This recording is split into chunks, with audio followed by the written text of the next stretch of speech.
इथून व्यासपीठावरून जर का पाहिलं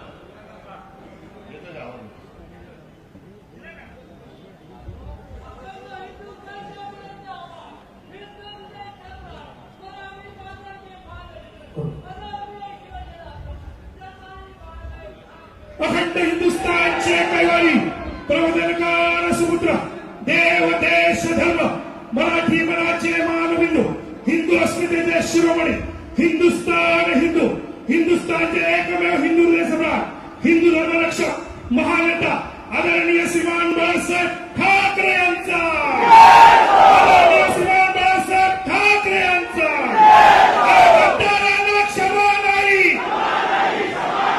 धन्यवाद. झालं. आता इथून जर का बघितलं तर मला तुम्ही नुसते शिवसैनिक दिसत नाही आहात तर पेटलेल्या मशाली दिसत आहेत. रंगाच्या मशाली दिसत आहेत. आणि मी एका पद्धतीने गद्दार आणि गद्दारांच्या बापाला धन्यवाद देतो की तुम्ही या मशाली पुन्हा पेटवल्या, पेटत होत्या त्या आणखी गजबजल्या केल्या.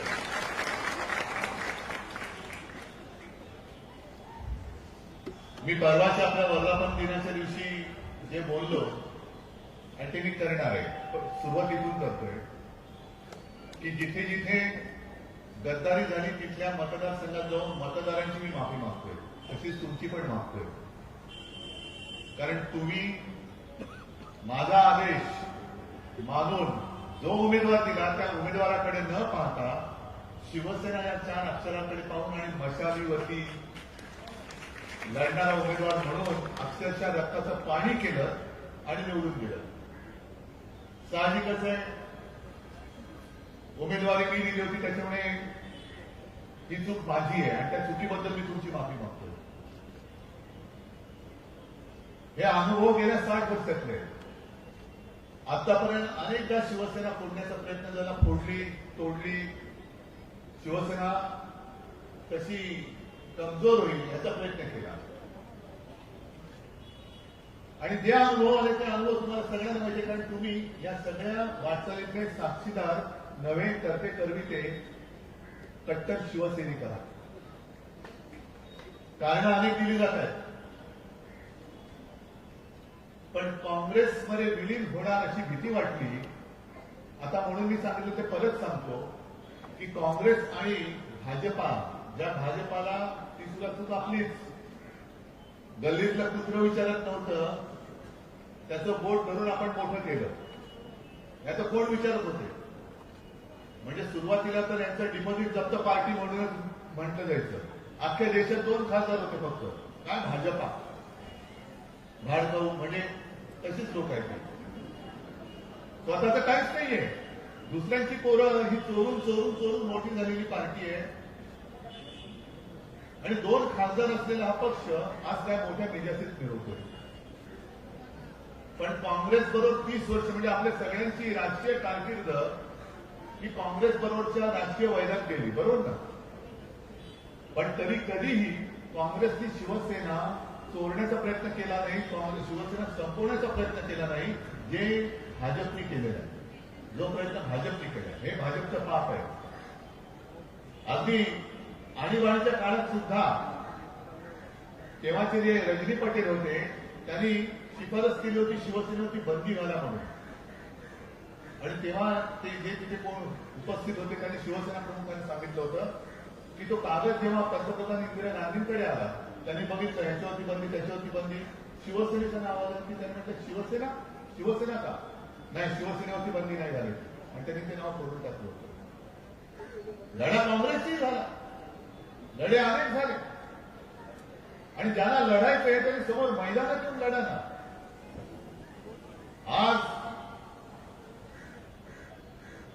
जो एक तुम्ही प्रचार करत होता की 19 साली मोदींच्या चेहऱ्यावरती तुमचे निवडून आले, 24 साली मोदींचा चेहरा नव्हता, तो समोर होता आणि मी म्हणते विशेष त्या उपऱ्याला हेच कळलं नाही की त्याच्या पक्षाचे अध्यक्ष कोणी आहे. सोम्या गोम्या कापसे होऊ शकतो, आज तुला नाव कोण आहे माहिती नाही कोणाला, कारण कोणतेही उतरतात आणि कोणी एखादं ध्यान त्या खुर्चीवरती बसवतात, झाला भाजपा अध्यक्ष. पण शिवसेना प्रमुख एकच होऊन गेले, पुन्हा दुसरा शिवसेना प्रमुख होणे नाही, अजिबात होणार नाही. तुझा कोणतरी कुठला तरी पडलेला माणूस दुसरं आणून तू तिकडे बसला तर तू जसा तू बसला होता अध्यक्षपदी तसं आज कोणतरी ध्यान बसवलंय. भाजपला कोणी अध्यक्ष चालतो, पण शिवसेना प्रमुख हे एकमेव, दुसरा शिवसेना प्रमुख होणे नाही, लोक स्वीकारणार नाही. आणि महत्वाचा मुद्दा तो उपरा विसरला की मराठी माणसाच्या न्याय हक्कासाठी ज्या शिवसेनेची स्थापना झाली ती भूमिपुत्रांच्या लढ्यासाठी झाली. उपरे आमच्यावरती आक्रमण करतायत, आमची संधी हिरावून घेत आहेत, आमची संधी, आमचा न्याय हक्क आम्हाला मिळाला पाहिजे म्हणून शिवसेनेची स्थापना झाली. त्या शिवसेनेचा प्रमुख कोण हा उपरा ठरू शकत नाही. तू उपरा आहेस, उपरा आहेस, तू उपटसून आहेस, त्याच्यामुळे तू तुझ्या अवकाशात राहा. आज ही खुर्ची तुझ्या बुडाखाली आहे म्हणून लोक तुला घाबरतात,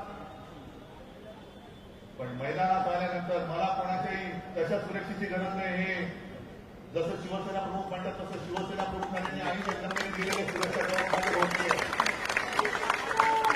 मी जनतेने जाऊन फिरू शकतो, पण हे उपरे येऊ शकत नाही, फिरू शकत नाही. आणि त्यांनी त्यांचं घर सांभाळावं. जर त्यांना पंतप्रधान पदाची स्वप्न बघत पडत असतील आणि म्हणून ते दुसऱ्याचे खासदार फोडून स्वतःचा खुंटा बळकट करत असतील तर तुमच्या खुंट्याला पहिली मूळ आहेत का बघा, पहिली मूळ आहेत का बघा. खुंट्या बळकट करायला नुसता खुंटा लावलाय, बाकी खाली काय, खालीवरती काय नाही. आणि हा संतापजनक जो काही प्रकार चाललेला कशासाठी करताय भाजपला मी विचारतो, कशासाठी करताय. मिंदेला विचारतो का तुझी दाढी वाढते की यांनी, हा का दाढीचे केस सुद्धा तुझे खरे आहेत का भाड्याने घेतलेले आहेत नाटकवाल्याकडून की जरा जायचं मला दाढी लावून पाहिजे सांगताय. पण एकदा का सगळं दुसऱ्याचं घ्यायचं म्हणतं का तो हा दाढी सुद्धा भाडीची लावत असेल, काय सांगावं. स्वतःमध्ये कर्तृत्व नसलं की अशी पाळी येते. आणि इथे सुद्धा मी ज्यांनी शिवसेनेची गद्दारी केली मी इकडे शाखा प्रमुखांना गेल्या आठवड्यात बोलवलं होतं, सोमवारी बोलवतो गेल्या, हो ना रे, कोण शाखा प्रमुख असतील इकडे, विभाग प्रमुखांना बोलवलं होतं. आणि मी त्यांना सांगितलं होतं त्यांची तक्रारी होत्याच की वेळेवरती येत नाही, बोलवलं तर वेळ देत नाही, कधी भेटत नाही, काय नाही. म्हणजे आज माझ्यावरती जे तक्रारी करतायत या तक्रारी तुमच्या होत्या की नव्हत्या तुम्ही जाहीर सांगा. कार्यक्रमाला येत नाही, सकाळची वेळ असेल तर रात्री येणार, रात्रीची असेल तर कधी येणार माहिती नाही. तरी सुद्धा मी यांना सांगितलं की तुम्ही एक अवाक्षर काढायचं नाही, त्याचा अपमान होईल असं करायचं नाही. कार्यक्रमाला, प्रत्येक कार्यक्रमाला बोलवत नाही म्हटलं जाऊन बोलवा, ते बोलवलं तर येत नाही म्हटलं येणं नाही येणं त्यांच्या हातात आहे, बोलवणं आपलं काम आहे. मोठे फोटो लावा, काही हरकत नाही, सगळं करा.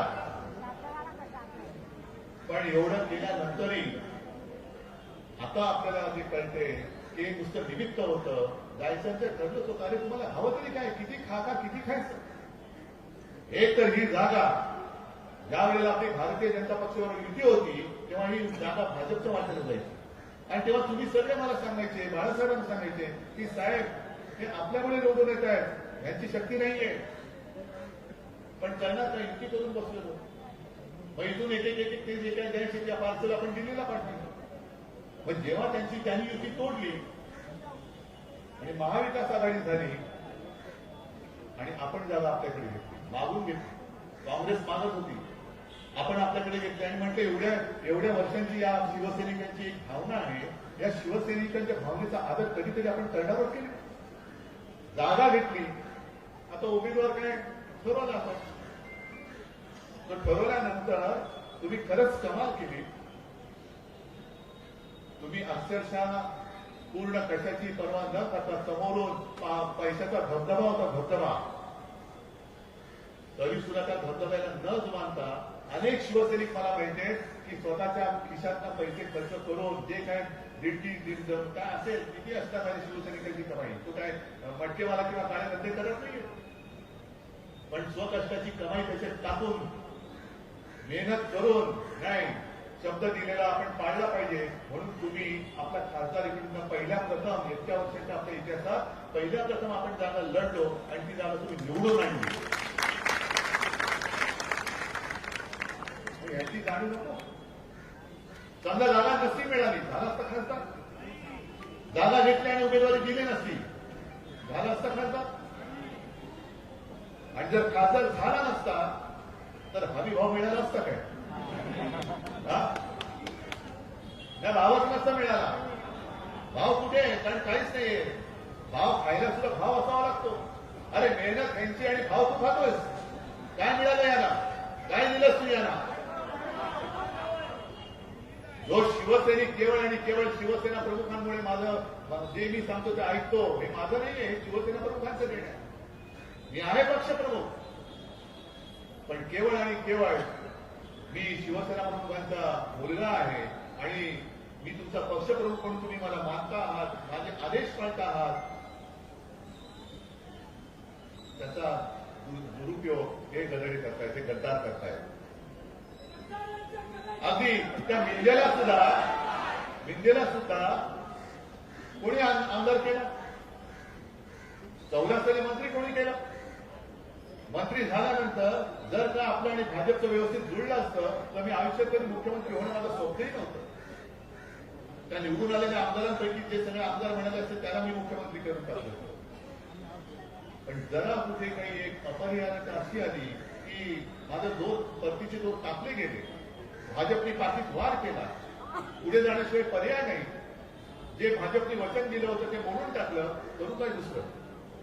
आणि त्यावेळेला नाईलाजाने मला ती जबाबदारी घ्यावी लागली. पण एक गोष्ट नक्की, त्या 2.5 वर्षात सुद्धा तुमच्या सगळ्यांच्या सहकार्याने कोरोनासारख्या अत्यंत बिकट काळात आपण राज्य सुरक्षित ठेवू शकतो. आज ठीक आहे, आता ग्रामीण भागात मी पुढच्या आठवड्यात जाणार आहे, पण शेतकऱ्याची कर्जमाफी, कर्जमुक्ती हे आपण करून दाखवली. नुसती घोषणा नाही केली, अशा अनेक गोष्टी केल्या. मग काय तुम्ही केलं होतं शिवसेनेने? आणखीन काय पाहिजे होतं? काय इकडनं तिकडे गेल्यानंतर उद्या ही जागा भाजपा सोडेल? सोडणार आहे भाजप ही जागा? आज जाहीर करावं भाजपनी की मिंद्या तू घे, तू ही जागा तुला दिली. आज जाहीर करावं भाजपाने, चला.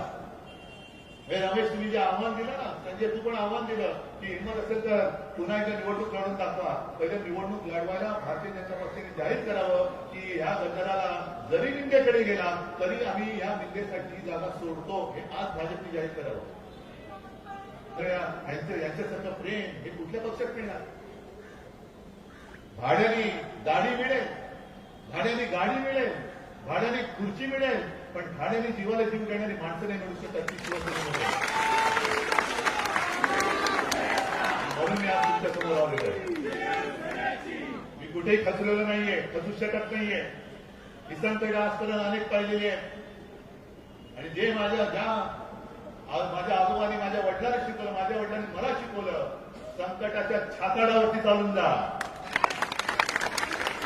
असं हिंमत मैदानात उतर. असा पळकुटेपणाने इकडून तिकडून, आणि हे एवढं सोपं नाहीये. मी परवाच्या वर्धापन दिनानिमित्त आपलं मी बोलताना ती एक क्लिप ऐकली ना उल्हास बापट यांची, तर त्यांची मुलाखत मी बघा. ते टू थर्ड म्हणून त्या सह्यांचं तसं होऊ शकत नाही. पक्षाने निर्णय घ्यावा लागतो आणि त्याला 2/3 पाठिंबा द्यावा लागतो. 2/3 लोक ही लोक म्हणजे खासदार किंवा आमदार हे निर्णय घेऊ शकत नाही. हे आता लटकले, आता लोक पडले आणि लोक पडू द्या. ज्याचं त्याचं कशी. आम्ही तुम्हाला डोक्यावर घेऊन फिरत होतो, नाही परवडलं. लोंबकळांचा तुम्हाला मजा वाटत असेल तर जा इकडनं तिकडे. लोंबकळ आपले लंबक असेल, आम्ही काही करू शकत नाही. लोक येतील आणि वाजून जातील घंटा, आम्हाला काय करायचं.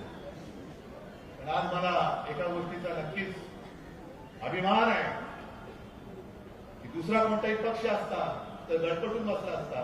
पण आज तुम्ही कुठपासून कुठपर्यंत ही माझी शाखा भेट आहे. तुमच्या मनातली जी आग आहे, गद्दारी केल्याचं जे काही शल्य आहे, आपल्याची गद्दारी झालेली आहे, विश्वासघात झालेला आहे आणि ह्याचा सूट निवडणुकीत आपल्याला घ्यावाच लागेल. परत तयारी करावा. मी गद्दाराला आव्हान देतोय, गद्दार बापाला आव्हान देतोय आणि गद्दाराच्या उपऱ्या आजोबाला आव्हान देतोय की तुमचा सगळ्यात मोठ्या पक्षाच्या काँग्रेसने तुमची मस्ती उतरवले. साधं कॉक्रोच म्हणजे धुरळ ते भाजपपेक्षा जास्त त्यांची सदस्य संख्या झाली. ते तुमचा मोठा पक्ष धुरळ आहे. धुरळाच्या मिशा तुमच्या दाढीपेक्षा लांब झाल्या. कारण हा आता उद्रेक वाढत चाललेला आहे, असंतोष वाढत चाललेला आहे. तरुण आता ऐकायच्या मानसिकतेत नाहीये. आम्ही पण हिंदू आहोत, आम्ही सुद्धा जय श्रीराम बोलतो, पण हर हर महादेव सुद्धा बोलतो आणि छत्रपती शिवाजी महाराजची जय सुद्धा बोलतो. त्याच्यामुळे हा महाराष्ट्र आहे.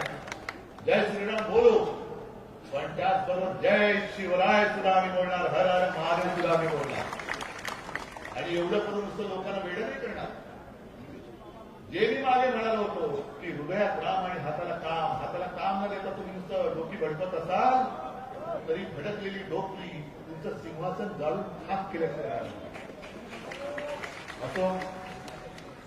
आज हे खरंच दृश्य फोटोग्राफरनी इथून तिथपर्यंत तुमच्या कॅमेऱ्यात पाहतोय का बघा. ही शाखा भेटे माझी, हे दाखवा. गद्दाराला दाखवा, गद्दाराच्या बापाला दाखवा, गद्दाराच्या आजोबाला दाखवा दिलेला. आता गद्दाराचे आजोबा आले का पोस्टर आले गद्दार आजोबा आले, गद्दारांचे आजोबा आले, खास दिल्लीवर नेतात. आणि म्हणून मी परत एकदा त्या गद्दारांच्या आजोबाला सांगतो की उपऱ्या शिवसेनेचं नेतृत्व कोण करणार हे उपऱ्यानी ठरवू शकत नाही. तो उपरा आहे. शिवसेना ही भूमिपुत्रांची आहे आणि ही शिवसैनिक ठरवतील. तोच शिवसेनेचा पक्ष प्रमुख होईल. शिवसेना प्रमुख दुसरा होणे नाही. हिंदू हृदय सम्राट तर अशक्य आहे. किती कोणी म्हटलं तरी हिंदू हृदय सम्राट आणि शिवसेना प्रमुख दुसरा होणार नाही. गद्दार उपऱ्या तू तुझा अध्यक्ष बघ, आमच्यामध्ये लुडबुडायला येऊ नकोस आणि या धगधगत्या मशालीची पंगत घेऊ नकोस. सगळ्यांना